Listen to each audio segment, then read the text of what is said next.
Alors bonsoir désormais à toutes et à tous.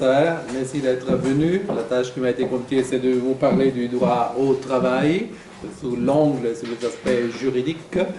Et donc je vais analyser trois éléments qui selon moi sont fondamentaux. D'abord le droit international, on va voir un peu qu'est-ce qu'il y a dans le droit international par rapport au droit du travail, en particulier par rapport à la Convention sur le droit des personnes handicapées que la Suisse mettra en vigueur l'année prochaine. Ensuite, on va analyser, deuxième partie, le droit fédéral. On va examiner deux lois, surtout la loi fédérale sur les personnes handicapées, et on va faire quelques références par rapport naturellement à l'assurance invalidité. Et j'aimerais terminer avec une troisième phase, celle relative au droit au travail à l'intérieur des institutions, par rapport donc à la LIPI, la loi fédérale, sur les institutions pour personnes handicapées, pour voir quelles sont les obligations qui découlent de cette loi par rapport aux personnes qui travaillent dans ces institutions. Tout d'abord, donc, vous pouvez naturellement m'interrompre à tout moment, hein, poser des questions, etc. Vous gênez surtout pas. Première phase, donc, la Convention des Nations Unies relative aux droits des personnes handicapées, que vous avez là un petit résumé. Cette convention a été signée en 2006, pas 2013, c'est une faute de frappe, je m'excuse, c'est 2006. La plupart des pays au niveau mondial y ont adhéré. La Suisse a pris un peu de temps, mais maintenant, elle est en train de compléter la procédure d'adhésion. Le Conseil national a déjà dit oui, le Conseil des États dira oui au mois de décembre. Donc la Suisse, cette convention va entrer en vigueur aussi pour la Suisse l'année prochaine. Il sera donc complètement effectif. Quels sont les aspects de cette convention? Brièvement, c'est naturellement la nature systémique du handicap qui est reconnue pour la première fois au niveau international, c'est-à-dire on reconnaît désormais que le handicap n'est pas un élément individuel, mais que l'aspect environnemental est un aspect central dans la notion du handicap. Et donc le handicap, au fond, c'est le fruit de cette rencontre entre une faiblesse personnelle, hein, au niveau psychique, mental ou physique, et les rigidités de l'environnement social, notamment dans le monde du travail, qui tendent à exclure les personnes qui souffrent d'une atteinte à leur santé. Donc cette notion est reprise et désormais devient le critère général de définition des personnes handicapées au niveau international. Naturellement, cette convention contient aussi de nouveaux droits. La plupart des droits qui sont repris dans ces conventions sont des droits qui étaient déjà contenus dans les autres conventions internationales, mais cette convention introduit quand même des nouveautés, des droits spécifiques aux personnes handicapées. Naturellement, le droit à l'accessibilité, il trouve une place importante, elle est reconnue, donc l'accessibilité à tous les niveaux, l'accessibilité aux bâtiments d'abord, mais aussi l'accessibilité à l'information, l'accessibilité aux moyens de communication électronique, etc. Donc on reconnaît vraiment ce nouveau droit qui est fondamental pour les personnes handicapées. L'handicap naît souvent de l'incapacité d'accéder aux services sociaux. Et on reconnaît aussi ce droit à l'inclusion, c'est-à-dire plusieurs articles de la Convention parlent de l'inclusion. C'est un droit nouveau qui n'existait pas auparavant au niveau des conventions internationales. Qu'est-ce que c'est ce droit? C'est un droit qui va au-delà, au fond, de l'égalité de traitement et de l'interdiction de discriminer. C'est un droit qui part de l'idée que chaque individu est partie intégrante de la société et que donc l'État ne peut pas l'exclure. C'est-à-dire que si l'État veut, en quelque sorte, mettre en marge, expulser une personne d'une activité sociale, c'est à l'État qui appartient le fardeau de la preuve de dire qu'il y a une base légale, qu'il y a un intérêt public et qu'on respecte le principe de la proportionnalité pour ne pas faire participer la personne handicapée à la vie sociale. Ce droit à l'inclusion, on va le voir, on l'applique aussi par rapport au droit au travail, on l'applique naturellement par rapport aussi au droit à l'instruction. Donc vous voyez que vous avez des droits nouveaux qui commencent à faire le chemin au niveau international et il faudra voir dans quelle mesure ces droits, après, ils vont planer dans notre ordre juridique interne et quelles seront les conséquences dans quelques années de l'application de ces droits. Mais naturellement, cette convention contient aussi des aspects problématiques. Il faut être conscient, ce n'est pas une convention qui va révolutionner notre système juridique du point de vue des droits des personnes handicapées. Tout d'abord, c'est une convention qui est vraiment formellement rédigée de manière presque illisible. C'est difficile à lire, notamment pour les personnes handicapées. On fait des articles très longs, d'une page et demie, 2 pages, etc. On va voir l'exemple du droit au travail. Donc cette faiblesse vraiment rédactionnelle limite au fond un peu l'effectivité de cette convention. Au risque de la limiter, disons, en tout cas, elle risque de rendre moins accessibles les droits aux personnes handicapées. Et après, vous avez cette faiblesse par rapport naturellement à l'effectivité de cette convention. La plupart des droits qui sont reconnus dans cette convention, ou bien sont déjà reconnus dans d'autres conventions, comme on l'a dit, mais aussi la plupart des droits nouveaux qui sont reconnus à l'intérieur sont des droits qui ne sont pas directement applicables. Donc vous ne pouvez pas utiliser ces droits pour résoudre un litige concret devant un tribunal. Ce ne sont pas des droits, des normes qui sont, comme on dit, self-executing, ce ne sont pas des droits donc, que vous pouvez saisir directement devant un tribunal et dire j'ai un litige et donc j'utilise ce droit pour résoudre ce conflit que j'ai avec l'État ou avec un employeur, etc. Donc là, vous avez des faiblesses un peu structurelles de cette convention. Quelle est la position de la Suisse? La position de la Suisse a été très prudente, voire réticente, comme toujours par rapport aux nouvelles conventions internationales. La Suisse est toujours prudente et l'attend. Qu'est-ce qu'ils font les autres pays? Et si jamais, après, ils voient que tout le monde a ratifié, donc on y va. Et ça, c'est pas une attitude de notre pays, c'est comme ça.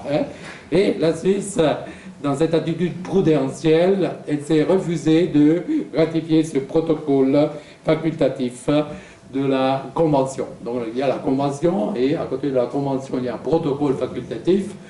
Quel est le but de ce protocole facultatif? C'est de permettre aux individus, donc aux personnes handicapées, aux associations pour les personnes handicapées, de saisir un comité international qui a son siège à Genève, sur les personnes handicapées, de soumettre une cause, un conflit relatif à la Convention directement devant cet organe international. Donc là, vous voyez, cet instrument potentiellement nouveau est au fond soustrait aux individus, il est soustrait aux associations pour personnes handicapées. On ne pourra pas, depuis 2004, saisir directement le comité. Mais naturellement, le comité international sur les droits des personnes handicapées pourra agir d'office et donc il pourra demander des rapports à la Suisse. Et donc chaque année ou chaque 3 ans, ça dépendra un peu de la situation dans laquelle va être définie la Suisse. Et la Suisse devra rendre un rapport sur la concrétisation, sur la mise en œuvre de la Convention. Et le comité pourra donner des recommandations aux autorités fédérales pour améliorer la situation des personnes handicapées. Recommandations qui auront naturellement un caractère contraignant pour les autorités. Là aussi encore, faites attention, ce n'est pas des droits. Le comité ne peut pas résoudre des conflits directs, mais peut donner des recommandations aux autorités fédérales pour essayer d'améliorer la situation, l'application de la Convention. Par rapport au droit du travail, vous avez cet article 27. Il y a aussi 2 ou 3 articles sur la formation, etc., qui sont contenus dans cette Convention. Par rapport au droit du travail, vous avez l'article 27. Je n'ai pas mis tout l'article parce qu'autrement il fallait descendre l'étage en bas. Donc on s'est arrêté là, mais ici ça continue. Donc là vous voyez que c'est un article qui, au fond, dit beaucoup de choses par rapport au droit au travail des personnes handicapées. Vous voyez, vous retrouvez ces notions nouvelles, le droit au travail, on vous dit dans un milieu de travail ouvert, favorisons l'inclusion, vous voyez cette notion d'inclusion qui revient dans cet article 27, accessibilité des personnes handicapées.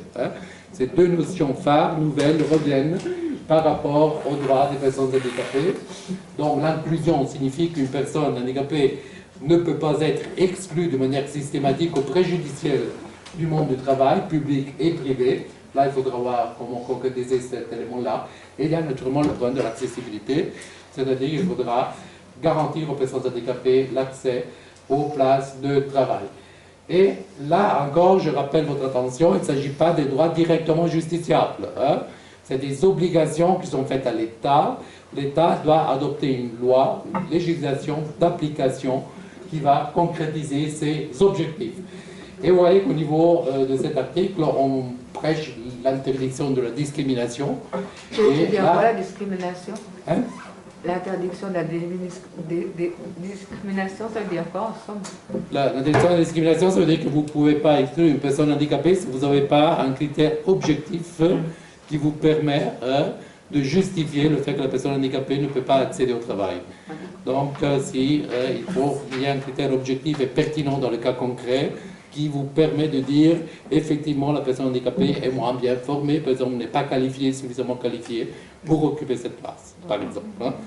Donc, la notion de discrimination est liée à l'objectivité du critère. Là, donc, vous voyez que vous ne pouvez pas discriminer. La chose intéressante ici pour la Suisse, c'est au niveau de l'embauche, conditions de recrutement et l'embauche.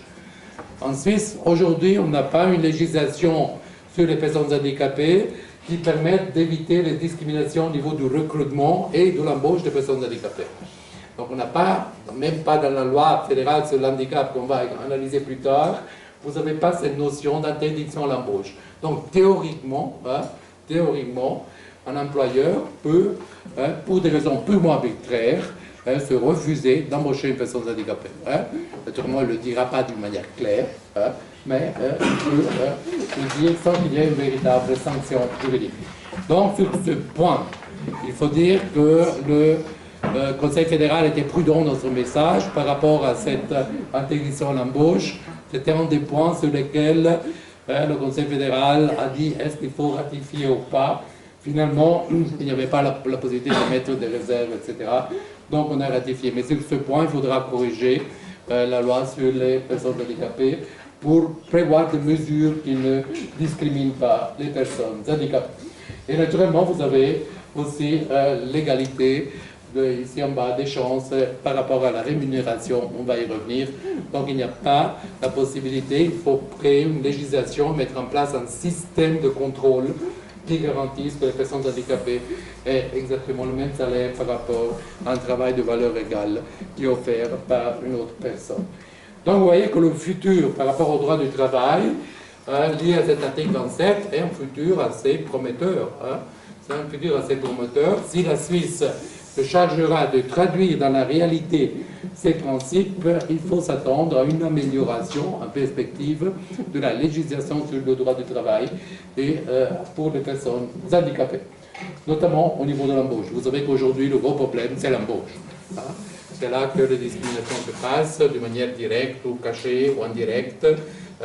Et donc, c'est plutôt cette réticence, cette idée que les personnes handicapées sont moins productives, etc., pose plus de problèmes. Et donc, là, le fait que maintenant, il faut introduire cette notion pourra, selon moi, avec le temps, naturellement, parce qu'ensuite, on ne se presse pas, mais dans des années, petit à petit, concrétiser ce principe. Voilà donc pour la partie droit international. Naturellement, les personnes handicapées sont titulaires de toutes les autres conventions, comme n'importe quelle autre personne, mais dans les autres conventions, il n'y a pas de référence au droit au travail. Il y a l'élément du pacte Rome, on ne va pas entrer dans ces détails. Là, l'article le plus pertinent est celui-là. Est-ce qu'il y a des questions sur ces aspects internationaux, sur la convention, les curiosités, des choses qui vous intéressent? Oui? J'ai une question à poser. Quand on dit protéger les droits des personnes handicapées bénéficient sur la base de l'égalité avec les autres, et après c'est marqué les conditions du travail juste favorables, y compris l'égalité des chances et l'égalité de la rémunération de travail égal. Ça veut dire quoi sur ça? Ça veut dire quoi? L'égalité des chances et l'égalité de rémunération à égalité, à rémunération à travail égal. Ouais.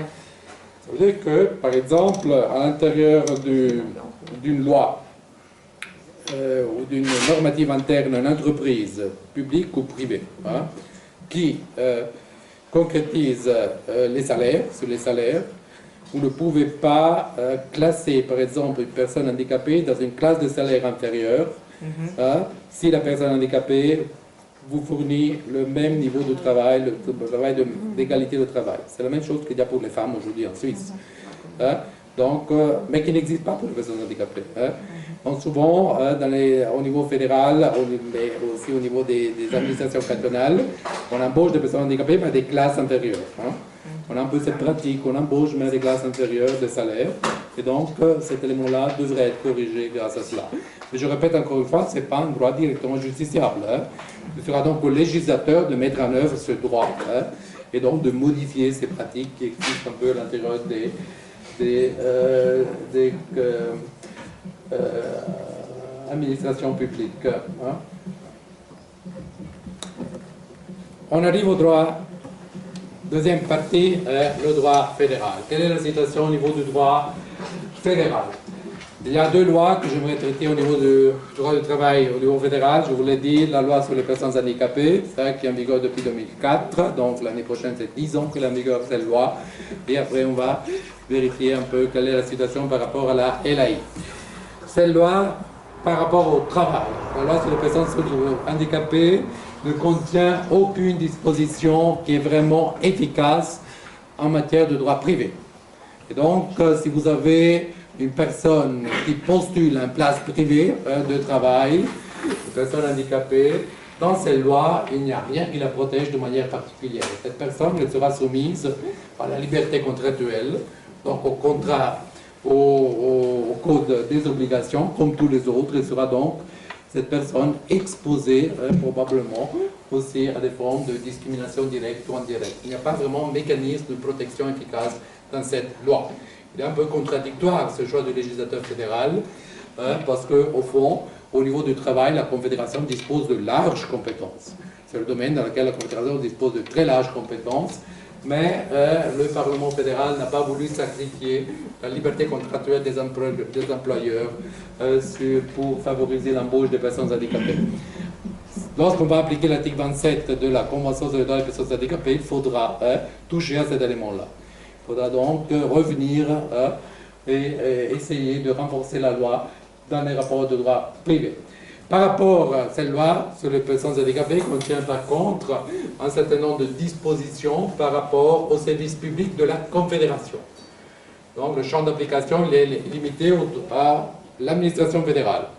Il n'applique pas, même pas au niveau de l'administration cantonale. C'est limité vraiment au rapport de droit public fédéraux. Et là, vous avez ce fameux article 13 qui dit que la Confédération elle s'engage évidemment à mettre en place toutes mesures nécessaires pour favoriser l'embauche de personnes handicapées et pour favoriser la carrière de ces personnes. L'article 13 et 14 de l'ordonnance que vous avez là renforce et précise ces idées. Vous voyez donc qu'il y a des obligations vraiment d'aménager le place de travail qui est faite à la Confédération, de créer des horaires de travail adaptés à l'handicap de la personne qui sont prévus, voire la possibilité naturellement de faire de la carrière, un plan de carrière suffisant. Mais tout cela est limité à la Confédération, limité donc aux places fédérales. Vous n'avez pas une implication par rapport au droit cantonal, au communal. Et après, vous avez cette disposition de l'article 14, qui est une disposition intéressante par rapport au point de l'embauche.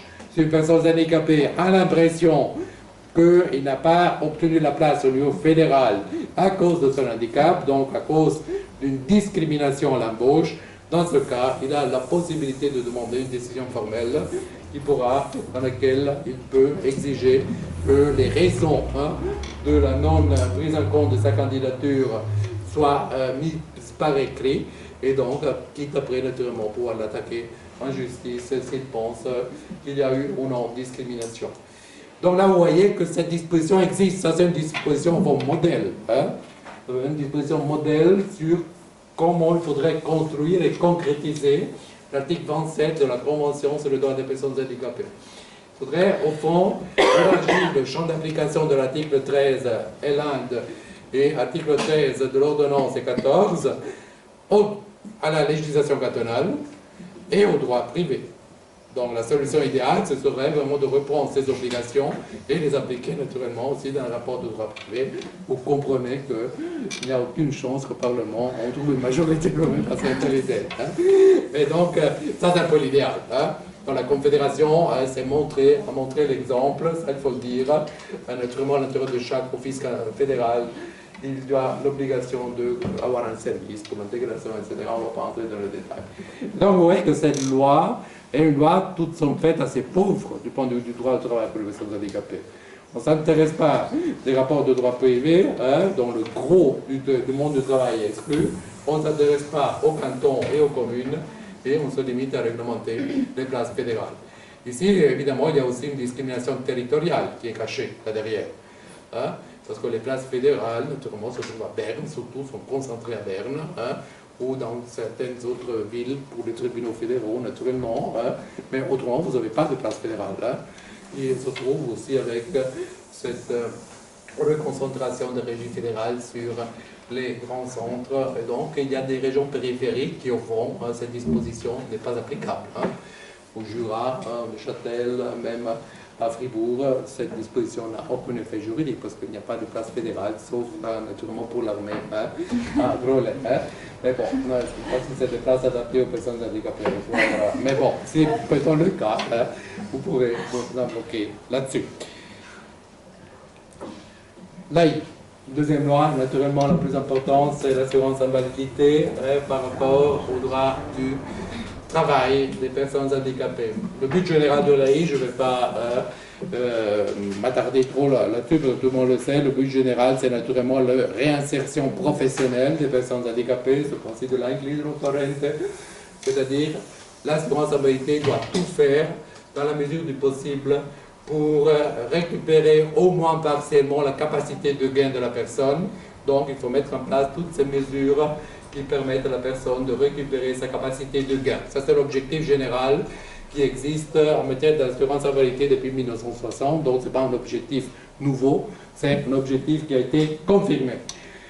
Avec ces deux réformes, la 5e et la 6e, sur lesquelles j'aimerais revenir brièvement, on a essayé de renforcer cet objectif. C'est un objectif qui n'était pas appliqué de manière cohérente dans les années. On avait un peu perdu du poids. On avait commencé à distribuer de manière trop facile des rentes, ce qui a aussi causé naturellement un problème de financement de l'AI. Et donc, on est un peu revenu aux fondamentaux dans le cadre de la 5e et 6e, et on a essayé de renforcer un tout petit peu le principe de l'inclusion forente. Mais, dans ce renforcement du principe de la réinsertion professionnelle, on a introduit des normes qui sont assez déséquilibrées par rapport aux obligations qui sont imposées aux assurés, donc aux personnes handicapées, par rapport aux obligations qui sont imposées aux employeurs. Donc, on va maintenant examiner ces deux cas, la 5e et la 6e, mais j'aimerais vous montrer brièvement vraiment ce déséquilibre des choses qu'on demande. C'est-à-dire qu'on demande beaucoup plus à la personne invalide par rapport à ce qu'on demande à l'employeur. Donc c'est clair que si on veut concrétiser le droit au travail, les employeurs doivent aussi participer au jeu, ils doivent s'appliquer. Et on va voir que dans ces deux réformes, au fond, on demande très peu aux employeurs, tandis qu'on demande beaucoup aux assurés. Je ne dis pas que ce n'est pas juste de demander aux assurés, au contraire, dans une certaine mesure, c'est juste d'exiger aussi un effort de la part des assurés, mais il faudrait aussi accompagner cet effort avec un effort supplémentaire de la part des employeurs. Premier exemple pour voir un peu ce déséquilibre, c'est la 5e révision de la LAI qui a été adoptée, comme vous le savez, en 2008. Dans cette 5e révision, il y a plusieurs choses, mais il y a cette idée de la détection et de l'intervention précoce qui a été insérée à l'intérieur de la loi. L'idée de la détection-intervention précoce, générale, c'est vraiment de renforcer la réinsertion professionnelle des personnes handicapées, ça c'est l'idée centrale. Et comment atteindre cet objectif? Il faut atteindre cet objectif en évitant que la personne handicapée perde son place de travail, perd sa place de travail. Et donc une personne qui est à sa place de travail, qui travaille et qui donne des signaux qu'elle pourrait perdre sa place de travail à cause d'une maladie, d'une atteinte à sa santé, l'AI intervient rapidement pour essayer de garder la personne sur la place de travail avec des mesures donc d'intervention précoce. On va réaménager son bureau, on va faire des cours de formation professionnelle, etc. pour permettre à la personne d'y rester, parce qu'évidemment, c'est beaucoup plus facile, une fois que la place de travail est perdue, c'est beaucoup plus difficile d'en retrouver un autre et de réinsérer professionnellement la personne. Donc c'est un choix juste qui a été fait par le législateur, à mon sens, vraiment celle de dire il faut tout mettre en œuvre afin d'éviter que la personne handicapée perde sa place de travail pour garantir le droit au travail. Mais ici, vous avez un déséquilibre pour réaliser cet objectif qui est juste. Vous avez vraiment un déséquilibre par rapport aux obligations qui sont demandées aux deux parties. On demande beaucoup à l'assuré, peu à l'employeur. À l'assuré, vous voyez, on demande beaucoup. L'article 3b, communication. Il y a plusieurs personnes qui peuvent communiquer à l'office AI qu'il y a une situation de danger, de perte de travail d'une personne. Et parmi ces personnes, naturellement, il y a les proches, il y a l'assuré lui-même, il y a les proches, il y a l'employeur, mais il y a aussi le médecin. Vous voyez, médecin traitant. Donc on a ouvert cette porte pour les médecins traitants de pouvoir annoncer à l'assurance invalidité un cas problématique ou qui pourrait devenir problématique en matière du droit au travail. Ici, naturellement, vous remettez en discussion le rapport de confiance patient-médecin, qui est remis en discussion par ce choix du législateur fédéral. Et vous voyez que si le médecin se refuse de collaborer avec l'office AI, vous voyez donc le médecin, l'OAI peut autoriser son employeur, son médecin traitant à fournir tous les renseignements. Imaginez que l'assuré ne délivre pas son médecin traitant du secret médical. Vous voyez que désormais il y a une base légale à l'article 3C qui dit que les médecins traitants sont déliés de leur obligation de garder le secret. C'est-à-dire, théoriquement, les médecins pourraient, contre l'avis de leurs patients, donner des informations personnelles sensibles sur l'état de santé de leurs patients aux offices AI. Donc là, vous voyez qu'on entre vraiment dans la sphère la plus privée, la plus intime. On fait une pression énorme sur les assurés, parce qu'on dit au fond, votre médecin peut, même contre votre avis, donner des informations à l'office AI. L'office AI, naturellement, après, il est tenu au secret de fonction. Mais il n'y a pas une autre disposition dans notre ordre juridique qui va si loin. Il n'y a pas une autre disposition dans notre ordre juridique qui va si loin pour garder sur la place de travail la personne. Naturellement, les médecins ne sont pas obligés de donner des informations. Ça, c'est évident. Donc, les médecins peuvent se refuser de donner ces informations et donc de donner la priorité au rapport de confiance qu'ils ont avec leurs assurés et leurs patients. Mais ici, vous voyez la pression qui est mise sur la personne. Cette personne va très loin dans la pression. Pour faire, justement, dire, il faut que vous collaborez avec l'office AI pour garder votre place. Quelle est, par contre, la pression qu'on met sur les employeurs? C'est l'article 7, vous voyez, l'employeur collabore activement avec l'office AI. Il contribue à la mise en œuvre d'une solution appropriée, s'inscrivant dans les limites du raisonnable.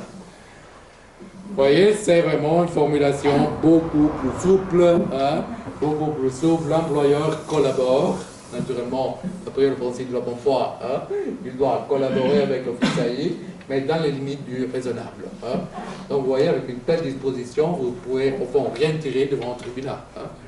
Vous ne pouvez pas aller devant un tribunal et dire on n'a pas collaboré. Oui? Mais à niveau légal, qui détermine les limites du raisonnable? Oui, justement, là, naturellement, dans les limites du raisonnable, c'est une formulation ambiguë, totalement ambiguë. Ça devrait être les tribunaux à la fin de dire quelle est la limite du raisonnable. Jusqu'à maintenant, il n'y a pas eu des cas qui sont arrivés là-bas. Mais dans les limites du raisonnable, ça veut dire simplement le fait, par exemple, de recevoir l'office AI, simplement. Ça, on peut imaginer qu'un tribunal puisse dire vous devez quand même recevoir les délégués de l'office AI. Ça, on peut imaginer qu'on arrive. Mais arriver à dire vous êtes obligé d'accepter un certain aménagement minimal, c'est déjà plus difficile, à mon sens, que l'UCER puisse prendre une telle décision. Je ne l'exclus pas, mais on est vraiment dans une situation déjà plus compliquée. Parce que là, après, on entre dans une notion de dire oui, il n'est pas arbitraire, au fond, ce n'est pas au tribunal de soumettre des rapports de travail, etc. Donc, vous voyez qu'il y a un déséquilibre évident.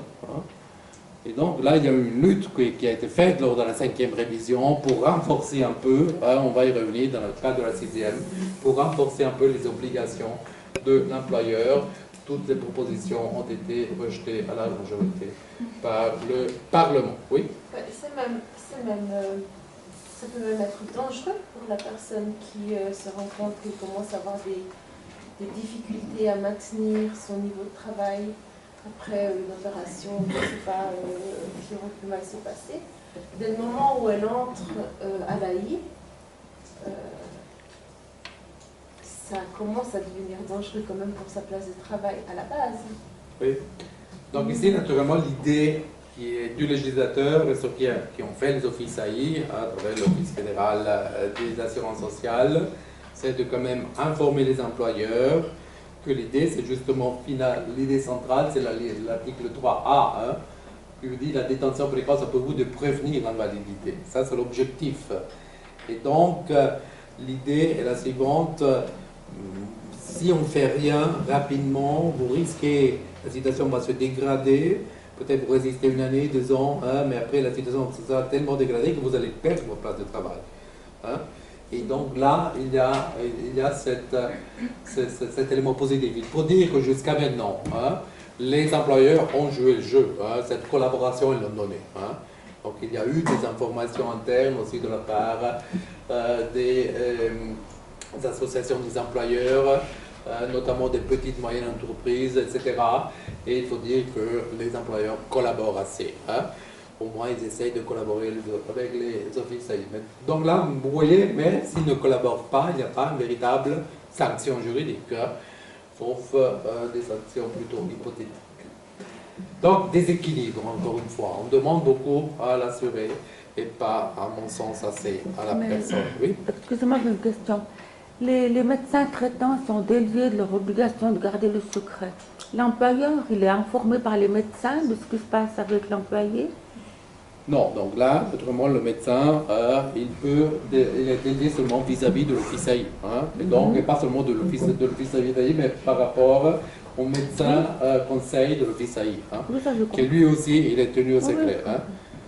Mais l'employeur, est-ce qu'il est informé du problème de son employé par le biais des rapports de médecins ou pas? Non, donc le médecin ne faut pas l'employeur, mais c'est clair que l'office AI va demander des informations à l'employeur. Hein.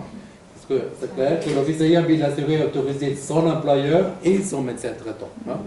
Dans la pratique, dans l'ordonnance, c'est que l'office AI, une fois qu'il a reçu la demande d'une personne, proche de l'assuré ou du médecin, il prend contact avec l'employeur. C'est clair que si vous voulez garder la personne sur la place de travail, il faut un jour ou l'autre prendre contact avec l'employeur. Et puis informer. Informer et commencer à collaborer. Mais l'office AI ne peut pas transmettre des informations sur l'état médical de la personne. Hein. Ah, il ça, peut pas. Non, ça, Ah, non. c'est Ça, ça non, que ça, je c'est demandais. absolument pas dit, hein. Là aussi, vous voyez, les informations restent à l'intérieur des services médicaux régionaux. Hein, dans lequel il y a un médecin, et donc il est aussi tenu au secret médical. Hein. Les médecins, il faut dire qu'ils ne veulent pas passer ce type d'informations. Hein. Donc l'association suisse des médecins n'a pas donné une directive formelle, mais de manière informelle, ils ont dit aux médecins, ils ont conseillé aux médecins de ne pas donner des informations contre la volonté de l'assuré. Donc les médecins, ils ne dénoncent pas en principe les assurés d'une part, et contre la volonté des assurés, et donc de leurs patients, ils ne vont pas collaborer avec l'office AI. Souvent les médecins sont invités à pousser leurs patients à collaborer, donc à déposer peut-être par lui-même la demande, hein, mais pas donc contre la volonté. Ils ne vont pas casser le lien de confiance qui les lie à leurs patients. Je vous propose de passer au deuxième cas dans lequel on voit ce déséquilibre, c'est la 6e révision de la LAI, qui entre en vigueur en 2012. Là aussi, on ne va pas entrer dans tous les détails de cette 6e, dans laquelle il y a des choses positives, des choses un peu moins positives. L'idée centrale de cette 6e révision qui est en vigueur depuis 2012 par rapport au droit au travail, c'est cette tentative de réadapter, donc de faire récupérer la capacité de gain aussi aux personnes qui sont déjà bénéficiaires de rente.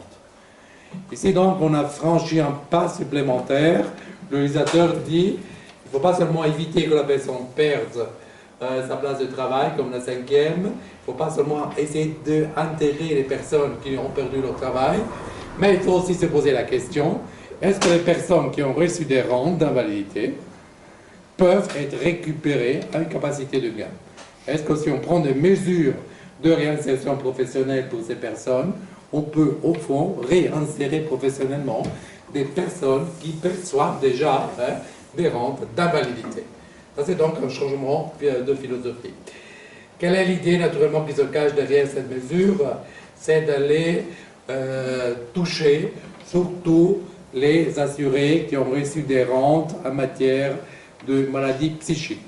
Donc la cible claire de cette révision, sixième révision A, était les maladies psychiques. On est parti de l'idée qu'on avait versé beaucoup trop de rentes en matière psychique, et donc toute une série de ces personnes qui ont reçu des rentes en matière psychique pouvaient être récupérées d'une manière ou d'une autre au travail. Et donc ces mesures s'adressent surtout à ces personnes-là, pas exclusivement, mais surtout à ces personnes-là. Donc l'Office y met en place toute une série de mesures